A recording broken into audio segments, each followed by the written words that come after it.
Hello my dear friends, कैसे हो आप सब लोग। Very good evening to all of you. सभी लोगों को शुभ संध्या, नमस्कार, सत श्री अकाल, आदाब। मैं आपका दोस्त, आपका एजुकेटर, आपका कोच, आपका मेंटर मनोज त्रिपाठी आप सभी का बहुत बहुत स्वागत करता हूं आपके अपने favourite YouTube channel exam coach पर, जहां पर आपको सब कुछ मिल रहा है एक ऑर्डर में। लगातार आप पढ़ रहे हैं, चीज़ों को कवर कर रहे हैं, अपने आने वाले भविष्य के लिए आप अच्छे से प्रिपेयर हो रहे हैं, आने वाले एग्जाम्स के लिए आप ताबड़तोड़ तैयारी कर रहे हैं। तो इसी क्रम में हम लोग ईवीएस का एक बहुत ही इंपॉर्टेंट टॉपिक कवर कर रहे हैं, जिसका नाम क्या है, एसिड रेन यानी कि अम्लीय वर्षा। जिसका नाम क्या है, एसिड रेन यानी कि अम्लीय वर्षा। यदि हम लोग बात करें तो यहाँ पर दो वर्ड हैं, एक वर्षा है और एक क्या है, अम्लीय है। अम्ल वर्षा या अम्लीय वर्षा बोल देंगे, ठीक है। तो जब वर्षा के जल में अम्लों की अधिकता होती है तो ऐसी वर्षा को हम लोग क्या बोलते हैं, अम्लीय वर्षा बोलते हैं। सिंपली जब वर्षा के जल में अम्लों की अधिकता होगी तो ऐसी वर्षा को हम लोग क्या बोलेंगे, अम्लीय वर्षा बोलते हैं। हम लोग यहाँ पर लिख सकते हैं, वर्षा के जल में अम्लों की अधिकता होना। वर्षा के जल में, वर्षा के जल में अम्लों की अधिकता होना। वर्षा के जल में अम्लों की अधिकता होना। वर्षा के जल में अम्लों की अधिकता होना क्या कहलाएगा, अम्लीय वर्षा कहलाएगा। अच्छा, आप जानते हैं कि अम्लीय, क्षारीय और उदासीन को हम लोग कैसे पहचानते हैं। हम लोग पहचानते हैं पीएच मान से। कैसे पहचानते हैं, पीएच मान से। वैसे तो सिंपली आप जानते हैं कि यदि पीएच मान क्या हो, यदि पीएच मान 7 से कम हो, ऐसे तो बोलते हैं, ऐसे लिखा जाएगा। यदि पीएच वैल्यू 7 से क्या हो, कम हो, तो ऐसी प्रकृति क्या कहलाएगी, अम्लीय प्रकृति कहलाएगी। ऐसे नेचर को हम लोग क्या कहेंगे, अम्लीय नेचर, अम्लीय प्रकृति कहेंगे, यानी कि एसिडिक नेचर कहेंगे। सुनते जाइएगा ध्यान से, अम्लीय प्रकृति कहेंगे। क्या कहेंगे, अम्लीय प्रकृति कहेंगे। समझ गए हैं। लेकिन यहां पर हम लोग जब अम्लीय वर्षा की बात करेंगे तो पीएच मान क्या होना चाहिए, यदि वर्षा के जल, यदि वर्षा के जल का पीएच मान, यदि वर्षा के जल का पीएच मान, ठीक है ना, यदि वर्षा के जल का पीएच मान, यहां पर मैं लिख रहा हूं, पीएच वैल्यू क्या होगी, 5.5 से कम होगी, तभी आप उस वर्षा को क्या कहेंगे, तभी आप उस वर्षा को अम्लीय वर्षा कहेंगे। यानी कि देखो, अम्लीय प्रकृति होने के लिए पीएच मान 7 से कम होना चाहिए, ये बात बिल्कुल सही है। लेकिन यदि हम लोग बात करें अम्लीय वर्षा की, तो अम्लीय वर्षा में बस एक ही पॉइंट ध्यान रखना है कि जब वर्षा के जल का पीएच मान क्या होगा, 5.5 से कम होगा। 5.5 से कम होने का मतलब है कि वर्षा के जल में अम्लों की अधिकता है, वर्षा के जल में अम्लों की अधिकता है, तब आप उस वर्षा को क्या कहेंगे, एसिडिक रेन कहेंगे, यानी कि अम्लीय वर्षा कहेंगे। तो पहला इंपॉर्टेंट पॉइंट है जो कि आपको यहाँ पर याद रखना है, वो ये है कि पीएच मान जब क्या होगा, 5.5 से कम होगा, तब उस वर्षा को हम लोग क्या कहेंगे, अम्लीय वर्षा कहेंगे। तब उस वर्षा को हम लोग क्या कहेंगे, अम्लीय वर्षा कहेंगे। ठीक है, वर्षा के जल में अम्लों की अधिकता होना तो क्या कहलाएगा, अम्लीय वर्षा कहलाएगा। क्लियर है। अब देखो कौन कौन से अम्ल यहाँ पर आकर मिलते हैं, इस वर्षा के जल में कौन कौन से अम्लों की अधिकता हो जाती है। तो एक है H2SO4, जिसको आप क्या बोलते हैं, सल्फ्यूरिक अम्ल। एक H2SO4 है जिसको आप क्या बोलते हैं, सल्फ्यूरिक अम्ल बोल देते हैं, सल्फ्यूरिक अम्ल बोल देते हैं। ठीक है, दूसरा कौन सा है, दूसरा HNO3। दूसरा कौन सा है, HNO3, इसको आप क्या बोलते हैं, नाइट्रिक अम्ल बोल देते हैं। क्या बोलते हैं, नाइट्रिक अम्ल बोल देते हैं, नाइट्रिक अम्ल। और तीसरा है, क्योंकि ये दोनों अम्ल ही आपको हमेशा कोई ना कोई बताएगा, कोई ना कोई पढ़ाएगा, लेकिन जो तीसरा अम्ल है उसको भी आपको ध्यान रखना है। तीसरा अम्ल कौन सा है, तीसरा अम्ल है H2CO3। कौन सा है, H2CO3 है, इसको आप बोलते हैं कार्बोनिक अम्ल। क्या बोलते हैं, कार्बोनिक अम्ल बोलते हैं। इसको आप क्या बोलते हैं, कार्बोनिक अम्ल बोलते हैं। H2CO3, इसको आप क्या बोलते हैं, कार्बोनिक अम्ल बोलते हैं। समझना, ध्यान देना, थोड़ा सा ध्यान देना। यहाँ पर H2SO4 जो HNO3 हैं, ये दोनों कैसे होते हैं, ये दोनों होते हैं प्रबल अम्ल। ये दोनों क्या होते हैं, स्ट्रॉन्ग एसिड होते हैं। ये दोनों क्या होते हैं, प्रबल अम्ल होते हैं। जबकि जो H2CO3 है ये कैसा है, ये दुर्बल अम्ल है। तो बताइएगा नुकसान कौन करेगा, कौन ज़्यादा जीवों के लिए नुकसानदायक होगा, कौन प्रकृति के लिए ज़्यादा नुकसानदायक होगा, दुर्बल अम्ल की प्रबल अम्ल। तो सिंपल सी बात है भैया, प्रबल अम्ल जो होंगे वो ज़्यादा नुकसानदायक होते हैं। इसलिए जब हम लोग अम्लीय वर्षा की बात करें तो अम्लीय वर्षा में 3 प्रमुख अम्ल होते हैं। एक होता है सल्फ्यूरिक अम्ल, एक होता है नाइट्रिक अम्ल, और एक क्या होता है, कार्बोनिक अम्ल होता है। H2SO4, HNO3 और H2CO3, ये 3 अम्ल होते हैं। लेकिन हम लोग किस पर ज़्यादा कंसर्न करते हैं, H2SO4 पर करते हैं। किस पर करते हैं, H2SO4 पर करते हैं। और किस पर करते हैं, HNO3 पर करते हैं, क्योंकि ये दोनों प्रबल अम्ल हैं और इनसे ज़्यादा ही हानि होने वाली है, दुर्बल अम्ल से हानि बहुत कम होने वाली है। क्या इतनी बात समझ गए हैं? तो ऐसी वर्षा जिसमें अम्लों की अधिकता होगी, यदि वर्षा के जल में अम्लों की अधिकता होगी जिसमें कि H2SO4, HNO3, H2CO3 ऐसे अम्ल मिलेंगे और वर्षा के जल का pH मान 5.5 से कम हो जाएगा, तो ऐसी वर्षा को हम लोग क्या बोलेंगे? अम्लीय वर्षा बोलेंगे। ऐसी वर्षा को हम लोग क्या बोलेंगे? अम्लीय वर्षा बोलेंगे। समझ पा रहे हैं? अब देखिएगा, थोड़ा सा और ध्यान दीजिएगा। ये जो H2SO4 हैं, जो HNO3 है, जो H2CO3 है, बन कैसे जा रहा है? कैसे ये वायुमंडल से हमारी पृथ्वी पर पहुंच जा रहे हैं? तो इसके लिए क्या होता है? इसके लिए वायु प्रदूषण होता है। इसके लिए क्या होता है? वायु प्रदूषण होता है। और आपने अच्छे से समझा है कि वायु प्रदूषण का मतलब क्या होता है? वायु की गुणवत्ता में कमी। ये जो वायु गुणवत्ता में कमी आ रही है, कैसे आ रही है? जब वायु में विषाक्त गैसें पहुंच रही हैं, जब वायु के संगठन में परिवर्तन हो रहा है, तो वायु प्रदूषण से क्या होगा? वायु प्रदूषण से बहुत से प्राकृतिक और मानवीय प्रक्रम होंगे। वायु प्रदूषण में बहुत से प्राकृतिक और मानवीय प्रक्रम होंगे जिनसे कि हमारे वायु की गुणवत्ता में कमी आती है। जैसे क्या हो रहा होगा? वायुमंडल में SO2 की मात्रा बढ़ रही होगी, वायुमंडल में SO2 की मात्रा बढ़ रही होगी, वायुमंडल में नाइट्रोजन के ऑक्साइड्स बढ़ रहे होंगे, ठीक है। वायुमंडल में क्या हो रहा होगा? कार्बन डाइऑक्साइड की मात्रा बढ़ रही होगी। तो वायु प्रदूषण से SO2 यानी कि सल्फर डाइऑक्साइड, नाइट्रोजन के ऑक्साइड्स, CO2 कार्बन डाइऑक्साइड्स, ये सब कहाँ पहुंचते हैं? ये सब पहुंचते हैं वायुमंडल में। कहाँ पहुंचते हैं? वायुमंडल में पहुंचते रहते हैं, वायुमंडल में पहुंचते रहते हैं, एटमॉस्फेयर में पहुंचते रहते हैं। क्लियर हो रहा है? ये एटमॉस्फेयर में पहुंचते रहते हैं। जब ये एटमॉस्फेयर में पहुंचेंगे तो आप जानते हैं कि एटमॉस्फेयर में जलवाष्प हमेशा उपस्थित रहता है। एटमॉस्फेयर में कौन रहेगा? एटमॉस्फेयर में जलवाष्प यानी कि नमी हमेशा उपस्थित रहती है। एटमॉस्फेयर में जलवाष्प, जिसको आप बोलते हैं नमी, या फिर इसी को आप बोलते हैं आर्द्रता, ये क्या रहेगी? उपस्थित रहेगी। जलवाष्प, नमी या आर्द्रता, ये है क्या? ये जल का ही तो रूप है। तो कैसे दिखाएंगे? H2O से दिखाएंगे। कैसे दिखाएंगे? H2O से दिखाएंगे। तो वायु प्रदूषण में जो SO2 है, नाइट्रोजन के ऑक्साइड्स हैं, जो कार्बन डाइऑक्साइड्स हैं, ये जो गैसें हैं वायुमंडल में पहुंचती रहती हैं और वायुमंडल में जलवाष्प, नमी या आर्द्रता सदैव उपस्थित रहती है। वायुमंडल में जलवाष्प, नमी और आर्द्रता सदैव उपस्थित रहती है। क्लियर हो रहा है? क्लियर हो रहा है? अब ये जो SO2 है, जो नाइट्रोजन के ऑक्साइड्स हैं, ये जो नाइट्रोजन के ऑक्साइड्स हैं, जो CO2 है, ये सब कहाँ हैं? वायुमंडल में है। और वायुमंडल में ही क्या है? जलवाष्प है, नमी है और आर्द्रता है। तो ये क्या करेंगे? ये जलवाष्प, नमी से क्रिया करके, जैसे कि SO2 की बात करें तो SO2 जलवाष्प या नमी से क्रिया करेगा, नाइट्रोजन के ऑक्साइड जलवाष्प या नमी से क्रिया करेंगे, CO2 यानी कार्बन डाइऑक्साइड ये जलवाष्प एवं नमी से क्रिया करेंगे। यहाँ पर आप देखिएगा ध्यान से, यहाँ पर आप देखिएगा ध्यान से, यहाँ पर कौन आ रहा है? H2O आ रहा है। ये क्या है? ये जलवाष्प है। ये क्या है? जलवाष्प है। क्लियर हो रहा है? ये क्या है? जलवाष्प है। और इन सब से क्या बन रहा है? जैसे कि बनेगा H2SO4 सल्फ्यूरिक अम्ल बनेगा, फिर क्या बनेगा? HNO3 बनेगा, नाइट्रिक अम्ल बनेगा, और क्या बनेगा? और बनेगा H2CO3 कार्बोनिक अम्ल बनेगा। क्या बनेगा? कार्बोनिक अम्ल। मैं नाम बता चुका हूं। वायु प्रदूषण से सल्फर डाइऑक्साइड, नाइट्रोजन के ऑक्साइड, CO2 ये सब वायुमंडल पहुंचेंगे और वायुमंडल में है कौन? वायुमंडल में है जलवाष्प। वायुमंडल में है जलवाष्प। ये जलवाष्प से क्रिया करके क्या करेंगे? ये जलवाष्प से क्रिया करके रेस्पेक्टिवली, यानी कि SO2 H2O से क्रिया करके H2SO4 बनाएगा। क्या बनाएगा? H2SO4 सल्फ्यूरिक अम्ल बनाएगा। नाइट्रोजन के ऑक्साइड H2O से क्रिया करके क्या बनाएंगे? HNO3 यानी कि नाइट्रिक अम्ल बनाएंगे। और CO2 जो है वो H2CO3 बनाएंगे, यानी कि कार्बोनिक अम्ल बनाएंगे। ये कहाँ है? वायुमंडल में। ये कहाँ है? वायुमंडल में। तो ये जो बने हैं ना, ये कहाँ होंगे? ये भी कहाँ होंगे? ये भी तो वायुमंडल में होंगे। ये कहाँ होंगे बेटा? ये भी तो वायुमंडल में होंगे। ये कहाँ होंगे? वायुमंडल में। आप जानते हैं कि जो वायुमंडल है, वायुमंडल में गैसें रहती हैं। वायुमंडल में क्या रहती हैं? गैसें। अब ये सब क्या है? ये सब अम्ल हैं। ये सब क्या है? अम्ल हैं। एक बार थोड़ा सा और अच्छे से देख लेते हैं।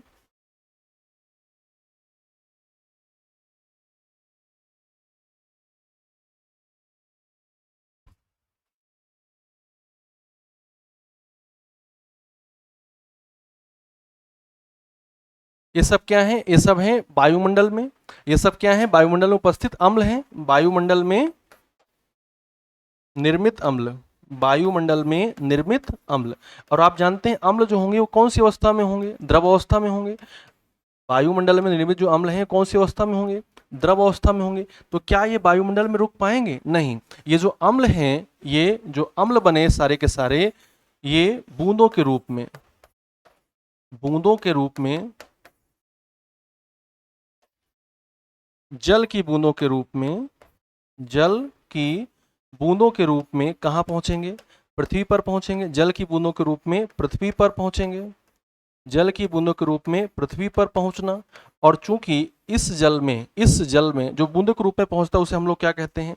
उसे हम लोग कहते हैं जल वर्षा, या हम लोग वर्षा कहते हैं। क्या कहते हैं हम लोग? वर्षा कहते हैं। और ये वर्षा जल की बूंदों के रूप में, यानी कि वर्षा के रूप में, या जब अम्ल हमारी पृथ्वी पर पहुंचेंगे तो इसको हम लोग क्या कहेंगे?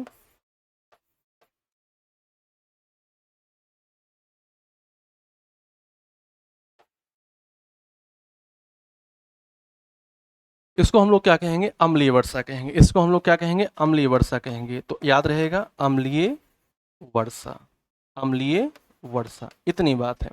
अम्लीय वर्षा के लिए मुख्य रूप से जो उत्तरदायी है, क्योंकि सबसे खतरनाक जो है सल्फ्यूरिक अम्ल है, अम्लीय वर्षा के लिए मैं लिख रहा हूँ एक एक पॉइंट, जिससे कि आपको कभी कोई क्वेश्चन करने में दिक्कत ना हो। अम्लीय वर्षा के लिए, अम्लीय वर्षा के लिए, अम्लीय वर्षा के लिए मुख्य रूप से, अम्लीय वर्षा के लिए मुख्य रूप से उत्तरदायी, मुख्य रूप से उत्तरदायी कौन है? सल्फर के ऑक्साइड्स या सल्फर डाइऑक्साइड्स हैं तो नाइट्रोजन के ऑक्साइड CO2 भी, लेकिन मुख्य रूप से कौन है? सल्फर के ऑक्साइड्स। क्या इतनी बात आपको ध्यान रहेगी? क्या आप अच्छे से इतनी चीज़ों को समझ चुके हैं? एक बार आप देख लीजिएगा, जहां पर भी कोई दिक्कत समस्या हो वहां पर आप मुझे बता दीजिए फटाक से। देख लीजिए जल्दी से, जो भी कोई समस्या हो, जो भी कोई दिक्कत हो, आप मुझे यहाँ पर बता सकते हैं। ठीक है, इतनी बात आपने देख ली, सीख ली। तो अम्लीय वर्षा के लिए मुख्य रूप से उत्तरदायी कौन सी है? सल्फर के ऑक्साइड्स हैं, सल्फर डाइऑक्साइड है, सल्फर डाइऑक्साइड है। इतनी बात अच्छे से क्लियर हो गई है। अब देखिए, हम लोग पहुंचे कहाँ? मथुरा। हम लोग कहाँ पहुंचे? मथुरा। मथुरा में क्या है? IOCL रिफाइनरी है। मथुरा में क्या है? IOCL रिफाइनरी है, IOCL रिफाइनरी है, रिफाइनरी है। और IOCL रिफाइनरी से जब क्या होता है? जब पेट्रोलियम का शोधन होता है तो IOCL रिफाइनरी से क्या होता है? सल्फर के ऑक्साइड्स मिलते हैं, सल्फर के ऑक्साइड्स मिलते हैं, SO2 की प्राप्ति होती है। क्या होती है? SO2 की प्राप्ति। SO2 क्या है? गैस है ना। SO2 की प्राप्ति, और SO2 है क्या? गैस है। ये जो गैस है वायुमंडल पहुंचेगी। ये गैस कहाँ पहुंचेगी? वायुमंडल पहुंचेगी। और वायुमंडल में पहुंचेगी तो क्या आप इसको रोक पाएंगे क्या कि ये केवल मथुरा में ही रहे, इधर उधर ना जाए? वायुमंडल में पहुंचेगी, जब ज़्यादा मात्रा होगी दूर दूर तक जाएगी, है ना।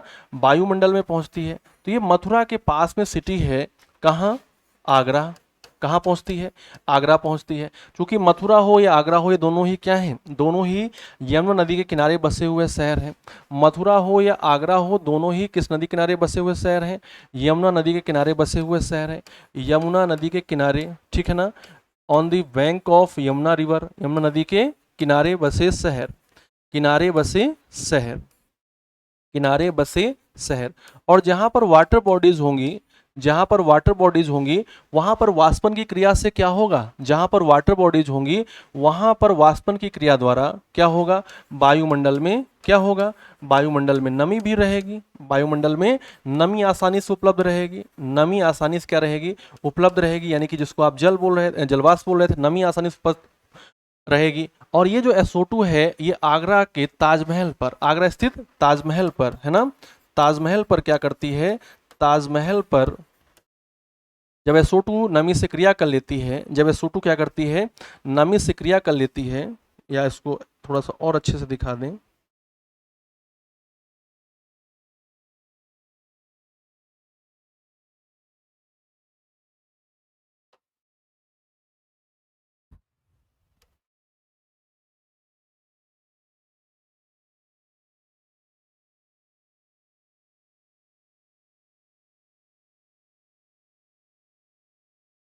ये जो SO2 है ये किससे? वायुमंडल में उपस्थित नमी से क्रिया करेगी।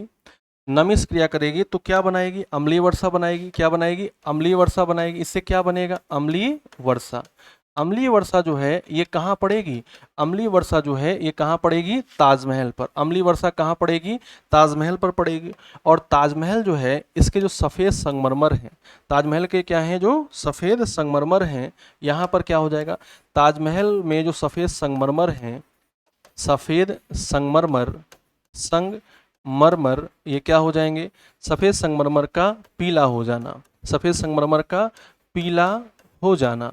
और इनकी जो इमारतों में जो पत्थर लगा हुआ है, इस इमारत में जो पत्थर लगा हुआ है, ठीक है, पत्थरों में दरारें हो जाएंगी, पत्थरों में दरारें हो जाएंगी। ये किस कारण हो रहा है, तो आप कहेंगे अम्लीय वर्षा कारण हो रहा है। पत्थरों में क्या पड़ रही हैं, दरारें पड़ रही हैं, ये किस कारण हो रहा है, अम्लीय वर्षा के कारण हो रहा है। बात समझ पा रहे हैं, ये किस कारण हो रहा है, अम्लीय वर्षा कारण हो रहा है। तो याद रखिएगा, मथुरा स्थित आईओसीएल रिफाइनरी से निकलने वाली जो SO2 है, ये आगरा स्थित ताजमहल पर अम्लीय वर्षा करने के लिए उत्तरदायी है, जिससे कि आगरा के ताजमहल के जो सफ़ेद संगमरमर के पत्थर हैं, सफ़ेद संगमरमर का पीला हो जाना हो रहा है और पत्थरों पर क्या पड़ रही है, दरारें पड़ रही हैं। इन सब का रीजन क्या है, अम्लीय वर्षा। इन सब का क्या रीजन है, अम्लीय वर्षा है। आपने पढ़ा था अम्लीय वर्षा वाले स्थानों पर, अम्लीय वर्षा वाले स्थानों पर, अम्लीय वर्षा वाले स्थानों पर, अम्लीय वर्षा वाले स्थानों पर क्या होगा, अम्लीय वर्षा वाले स्थानों पर क्या होगा, ध्यान दीजिएगा, अम्लीय वर्षा वाले स्थानों पर लाइकेन नहीं होंगे, या लाइकेन होंगे तो क्या हो जाएंगे, नष्ट हो जाएंगे। लाइकेन क्या हो जाते हैं, नष्ट हो जाते हैं या नहीं होते हैं, लाइकेन नष्ट हो जाते हैं। लाइकेन क्या होते हैं, नष्ट हो जाते हैं, लाइकेन नहीं होते हैं। तो लाइकेन जो है ऐसे स्थानों पर जहां पर वायु प्रदूषण अधिक हो रहा होगा, जहां पर वायु प्रदूषण की मात्रा अधिक होगी, वहां पर अम्लीय वर्षा फ्रिक्वेंटली हो रही होगी, तो वहां पर यदि लाइकेन होंगे तो नष्ट हो जाएंगे, वरना लाइकेन वहां पर नहीं होते हैं, लाइकेन वहां पर नहीं होते हैं। ठीक है, आपसे पूछता है सर्वाधिक अम्लीय वर्षा से प्रभावित देश, अम्लीय वर्षा से सर्वाधिक प्रभावित देश, है ना, ऐसे कर लेंगे आप, अम्लीय वर्षा से सर्वाधिक प्रभावित देश, अम्लीय वर्षा से, अम्लीय वर्षा से सर्वाधिक प्रभावित देश, वेरी इंपॉर्टेंट, अम्लीय वर्षा से सर्वाधिक, अम्लीय वर्षा से सर्वाधिक प्रभावित देश, अम्लीय वर्षा से सर्वाधिक प्रभावित देश, क्या नाम है उसका, अम्लीय वर्षा सर्वाधिक प्रभावित देश क्या है, नॉर्वे है।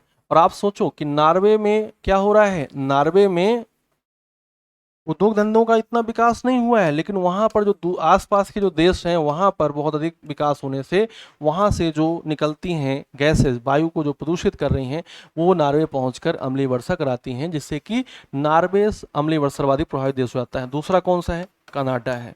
अब यहाँ पर भी उतना नहीं है, लेकिन ये इसलिए हो रहा है क्योंकि जो गैसें हैं इनको आप रोक नहीं सकते, गैसेस को आप कहीं पर भी आने जाने से रोक नहीं सकते। तो अम्लीय वर्षा सर्वाधिक प्रभावित देश क्या कहते हैं, नॉर्वे, कनाडा हो जाते हैं। अच्छा, जो अम्लीय वर्षा होती है, अम्लीय वर्षा से देखो, अम्ल, यदि आप अम्ल को पढ़े होंगे तो अम्ल से पता होगा कि अम्ल वे रासायनिक पदार्थ होते हैं जो आसानी से क्या करते हैं, H+ आयन दे देते हैं।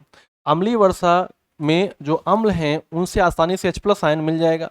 और अम्लीय वर्षा जब पड़ती है कहाँ पर, मृदा में पड़ती है, तो अम्लीय वर्षा से मृदा में H+ आयनों की अधिकता हो जाती है, H+ आयनों की, H+ आयनों की अधिकता हो जाती है, H+ आयनों की अधिकता, और H+ आयनों की अधिकता से, H+ आयनों की अधिकता हो जाती है, और H+ आयनों की अधिकता जो है इससे क्या होगा, इससे जो वर्षा है वो अम्लीय, जो मृदा है वो कैसी हो जाएगी, अम्लीय मृदा हो जाएगी। और अम्लीय मृदा जो होती है ये खेती के लिए अनावश्यक उपजाऊ नहीं होती है, अनुर्वर हो जाती है।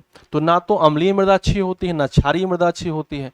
ऐसी मृदा जिसमें कि अम्लीय वर्षा पहुंचती रहेगी उसमें H+ आयनों की अधिकता होती जाएगी, और H+ आयनों की अधिकता से क्या होगा, H+ आयनों की अधिकता से वो जो मृदा है वो क्या बन जाएगी, अम्लीय मृदा बन जाएगी। वो मृदा क्या बन जाएगी, अम्लीय मृदा बन जाएगी। समझ पा रहे हैं अच्छे से, देख लीजिए एक बार ध्यान से, कोई दिक्कत या परेशानी हो तो आप मुझे बता सकते हैं, ठीक है।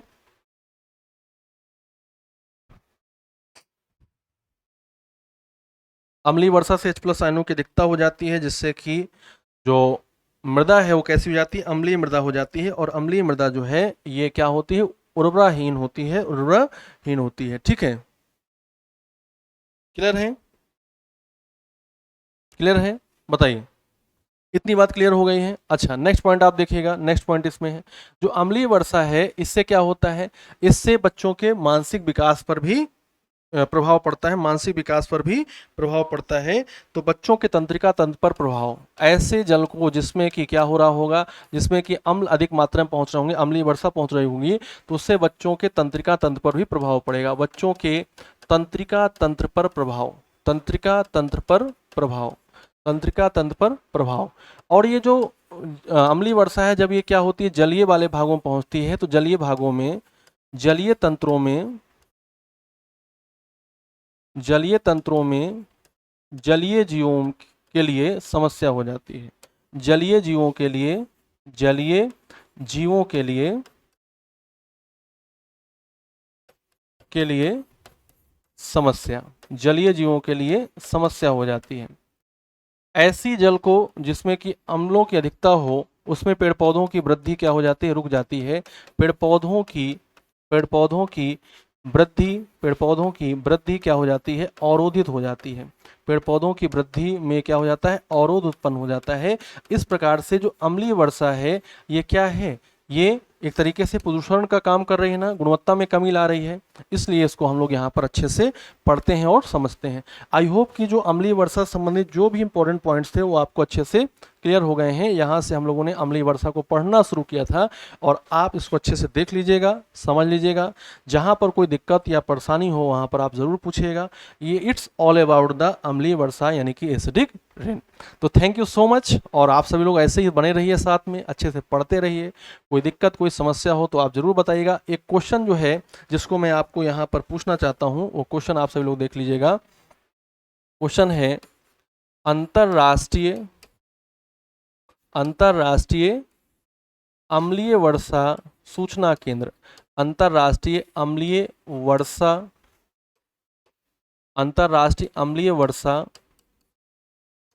सूचना केंद्र, ये कहाँ है? अम्लीय वर्षा, अंतरराष्ट्रीय अम्लीय वर्षा सूचना केंद्र कहाँ है, ठीक ना? अम्लीय वर्षा या अंतरराष्ट्रीय अम्लीय वर्षा सूचना केंद्र कहाँ पर है? यदि ऑप्शंस आप चाहेंगे तो मैं ऑप्शंस भी दे देता हूँ, A B C D, ठीक है। लंदन में, फिर ओस्लो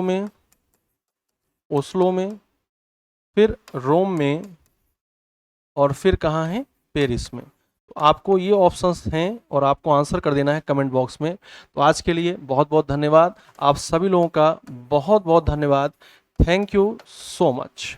आप सब लोग ऐसे ही हंसते मुस्कुराते मेरे साथ बने रहिए क्लास के एंड तक। आप सभी लोगों को क्लास देखने के लिए बहुत बहुत धन्यवाद। जय हिंद, जय भारत। मिलते हैं नेक्स्ट वीडियो में, तब तक के लिए stay happy, stay healthy, bye bye, take care. Thank you so much.